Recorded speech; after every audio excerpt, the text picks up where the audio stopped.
దేని విలువైనా అందుబాటులో ఉన్నప్పుడు తెలియదు, అందుబాటులో లేనప్పుడు తెలుస్తుంది అని అంటుంటే విన్నాను. కానీ ఇప్పుడు అనుభవం అవుతుంది. మా చిన్నప్పుడు మా ఇంటి పక్కనే 2 బొప్పాయి చెట్లు ఉండేవండి. అవి బయట వాళ్ళు అడిగి కోసుకెళ్ళి తినేవాళ్ళు.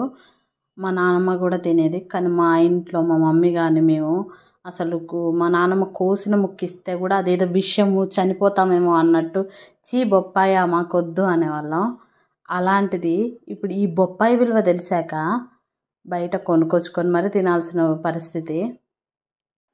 ఇప్పుడు ఆ బొప్పాయితో వెరైటీస్ చేసుకొని తింటున్నాం, జ్యూసులు చేసుకొని తాగుతున్నాము, పచ్చళ్ళు చేసుకుంటున్నాము, కూర వండుకుంటున్నాము, చాలా రకాలుగా యూజ్ చేసుకుంటున్నాం. కానీ అది అందుబాటులో ఉన్నప్పుడు మాత్రం దాని విలువ మాకు తెలియలేదు. ఇలాంటి అనుభవం మీ లైఫ్లో ఏదైనా ఉందా? ఉంటే కామెంట్ చేయండి. వీడియో చూసి వెళ్ళిపోకుండా లైక్ చేయండి, షేర్ చేయండి, సబ్స్క్రైబ్ చేయండి. Thank you.